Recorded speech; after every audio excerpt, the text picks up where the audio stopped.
November 21st, 1944. The waters of the Formosa Strait, north of Keelung, Taiwan, were black as ink. Far across the night sea, an explosion tore open the darkness. On the surface, a giant silhouette was slipping beneath the waves. It was no ordinary warship.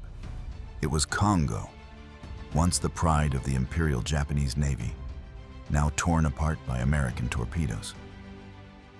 Steel screamed, magazines erupted, and over 1,200 sailors vanished into the abyss of fire and smoke. How could a ship once hailed as indestructible meet such an end? But this violent end was not the beginning. It was the last chapter of a journey that spanned more than 3 decades. A ship born from Japan's hunger for power, crowned in glory, baptized in blood, and finally brought down in despair. To the Japanese, Kongō was a symbol of might. To the Americans, it was a target that had to be destroyed. History remembers her as a tragedy, proof of how merciless the Pacific War could be. What turned this proud battleship into nothing more than a grave beneath the sea? The story of Kongō did not begin in the flames of war, but in the quiet ambition of an empire determined to be heard on the world stage.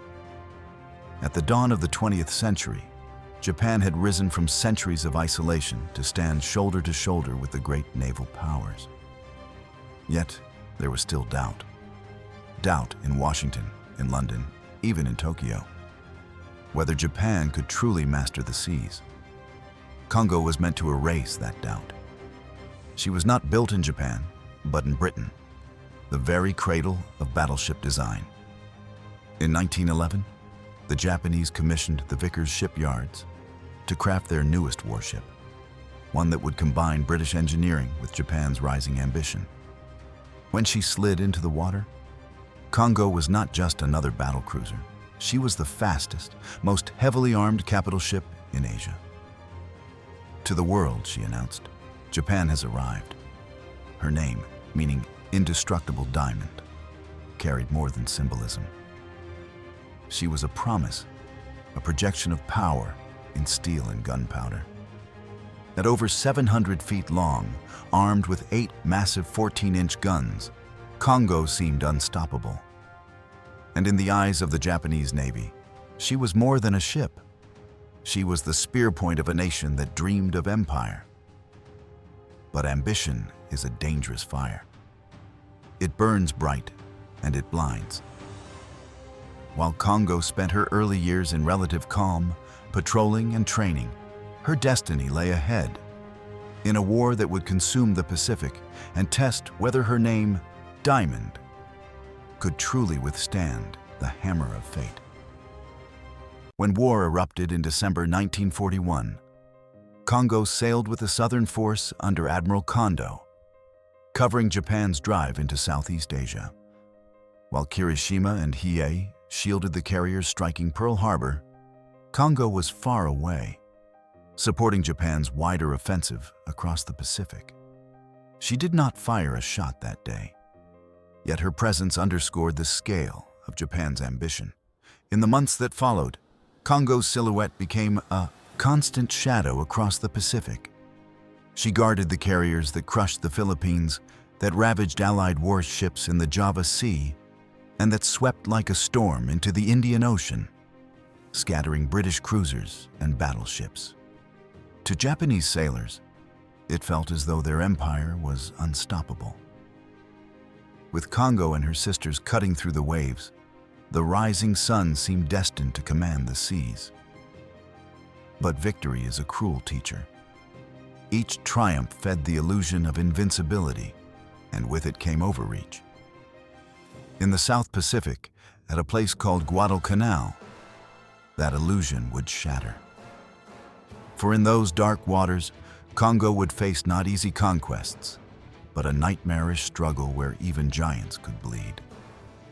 By late 1942, the Solomon Islands had become a graveyard for ships and men. The struggle for Guadalcanal was unlike anything the Japanese Navy had faced before. fought not in grand daylight maneuvers, but in desperate night battles, where searchlights pierced the dark and shells tore the sea apart.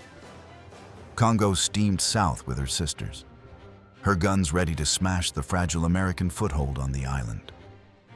On November nights, the ocean erupted with fire. Battleships and cruisers exchanged salvos at ranges so close, sailors claimed they could see the faces of their enemies, illuminated by gun flashes. It was here that Hiei, Kongō's sister ship, met her doom. Raked by American gunfire, crippled and burning, Hiei became the first Japanese battleship ever lost in the Pacific War. For the men of Kongō, the sight was unbearable. One moment of blazing gunfire, and the proud steel giant they had marched beside for decades was gone. Kongō herself escaped, battered but alive. Yet something had changed. The aura of invincibility was gone. The Japanese Navy had bled, and for the first time, sailors whispered doubts in the dark. The Pacific was no longer a playground of conquest. It had become a meat grinder. And Kongō, once a shining spear, was now drawn deeper into a war she could not control. But darker days still loomed. From the blood-soaked waters of Guadalcanal, the war moved relentlessly northward, toward the skies of the Marianas, where the very future of Japan's fleet would be decided. From then on, Japan was no longer advancing. It was fighting simply to hold on. By mid-1944, the tide of war had turned. American submarines prowled the sea lanes, cutting Japan's lifelines, while carrier task forces struck deeper and deeper into the Pacific. Yet Kongō still sailed, her decks crowded with sailors who believed their ship could endure whatever storm came. In June, that storm arrived. The Battle of the Philippine Sea, the largest carrier clash in history. Japan threw everything it had left into the skies above the Marianas. Kongō steamed at the heart of the fleet, her massive guns scanning the horizon. But the true battle was not on the surface. It was fought high above, where swarms of Japanese aircraft hurled themselves into the teeth of American Hellcats. From her decks, sailors craned their necks to watch the sky burn. Hundreds of Japanese planes rose, and hundreds were shot down in flames. The Americans called it the Great Marianas Turkey Shoot. To the men on Kongō, it was a massacre. They watched their nation's air arm, the shield of their battleships, fall from the heavens like burning leaves. And in that moment, the truth became clear. Kongō's guns, her steel, her speed, none of it mattered if the skies belonged to the enemy. She was a warrior of an older age, left helpless as the sea and sky shifted out of Japan's control. One American pilot later said, "From up there, those battleships looked small, almost powerless. They could do nothing but watch as we tore their air force to pieces." When the smoke cleared, Japan's naval air power was gone. Kongō survived, but she had lost her shield. Now she was a battleship without protection, a giant exposed to the endless waves of American carriers. And yet, fate still demanded one last performance. At Leyte Gulf, Kongō would charge once more, thundering into the largest sea battle the world has ever known, only to find that even glory can become tragedy. October 1944. The fate of the Pacific hung in balance as the Imperial Japanese Navy launched its last desperate gamble, Operation Shogo. For Kongō, it was to be her final test, a chance to prove that steel and courage could still change destiny. She sailed with Admiral Kurida's center force, 4 battleships at the core, including the behemoth Yamato. Together, they surged through the San Bernardino Strait, their guns bristling, their decks alive with men ready for what would surely be a decisive clash. For a brief moment, it seemed as if Japan's power had returned. At dawn on October 25th, The horizon revealed their prey. Not American battleships or fleet carriers, but a small, fragile group known as Taffy 3 escort carriers, destroyers, and destroyer escorts. To the Japanese, it looked like slaughter. Kongō's guns roared, hurling shells the size of cars across miles of ocean. Plumes of water erupted around the tiny American carriers. On their decks, frantic crews launched every aircraft they could. But Taffy 3 did not break. American destroyers charged headlong into the teeth of Kongō's guns. They laid smoke, fired torpedoes, and bought time with their lives. Pilots in obsolete planes dove again and again, some even without bombs, strafing in desperation. From Kongō's bridge, the scene was surreal. Tiny ships and flimsy planes defying giants of steel. For hours, the sea boiled with chaos. Kongō's salvos thundered, her shells smashing into carriers and escorts. Yet the Americans fought like cornered wolves. The courage of the few confounded the many.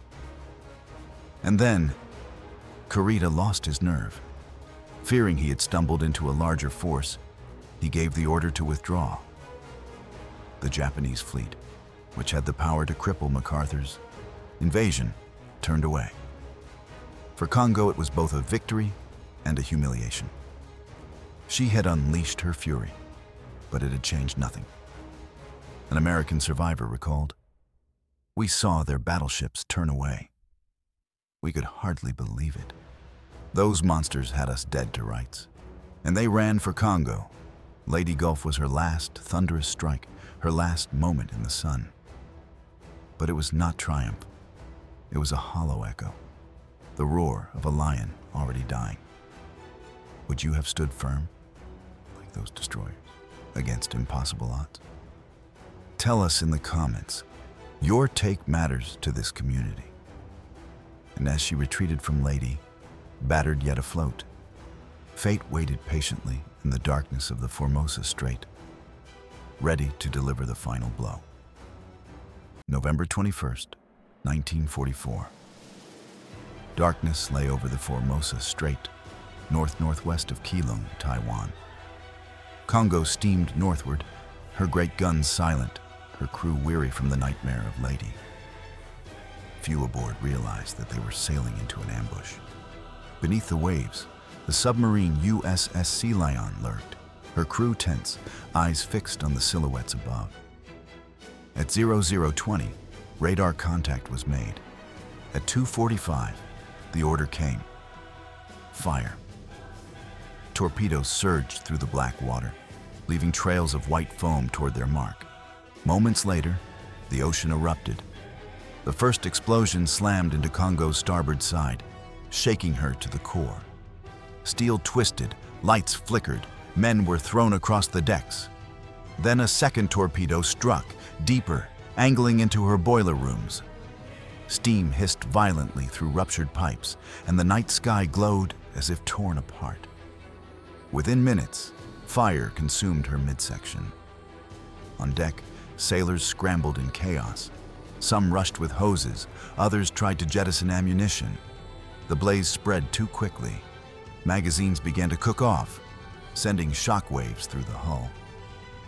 One survivor recalled the deck glowing red-hot beneath their feet, the air filled with smoke and screams. From below the waves, the Americans could only watch the fiery outline writhe in agony. We could hear the explosions echoing through the water. One submariner later remembered. We knew she wasn't coming back. By 5:24, the inevitable happened. Flames reached a forward magazine, and a colossal detonation ripped through the battleship. A column of light split the night, visible for miles. Kongō began to list, her bow plunging into the sea as her stern rose. Men leapt overboard, swallowed by burning oil slicks or dragged down by the ship's suction. Minutes after the magazine explosion, the proud, indestructible Diamond was gone, taking over 1,200 souls into the abyss. Only a handful survived, drifting on debris as the last glow faded into silence. For the Americans of Sealion, it was a moment of grim triumph. For the Japanese, it was an unspeakable tragedy. The first and only battleship of their navy to be sunk by a submarine. Thus ended Kongō's journey, not in glorious battle, but in a midnight inferno, far from home, her name carved forever into the tragedy of the Pacific War. When the last fires died out over the Formosa Strait, Kongō was no longer a warship, but a tomb. Her wreck slipped beneath the black water, settling into silence with over 1,000 men entombed inside. For those who survived, the image of her final moments never left them. The roar of the explosion, the firestorm above the waves, the desperate cries of comrades swallowed by the sea. Kongō's fate was more than the loss of steel. She was the oldest and most storied of Japan's battleships, the bridge between two eras. Born in Britain at the height of empire, reborn in Japan as the first fast battleship, she had lived through 2 world wars. She had seen victory, felt glory, and finally tasted despair. Her death carried a cruel irony. Named after an indestructible diamond, Kongō was supposed to endure. Instead, she became the only Japanese battleship sunk by a submarine. A reminder that even the mightiest steel could be undone by the unseen hunter lurking below. For Japan, her sinking symbolized more than a tactical defeat. It was a chapter closing. By late 1944, the Imperial Navy was broken, its dreams of dominance gone. Kongō's fiery end mirrored the empire's own collapse. Born from ambition, tested in blood, consumed by hubris, and finally destroyed in the relentless tide of the Pacific War. Today, Kongō lies forgotten by many, a rusting shadow beneath the sea. Yet for those who know her story, she remains a haunting symbol, a ship that embodied both the pride and the tragedy of a nation. Her guns are silent, her decks cold, but her name endures, echoing through history as a cautionary tale that even diamonds can shatter under the weight of war. If you found Kongō's story haunting, share your thoughts below. Which ship of World War II do you think carries the most tragic legacy? And if stories like this move you, stay with us. We'll keep bringing the forgotten battles of the Pacific back to life. Subscribe to join us as we uncover more untold stories from the Pacific War.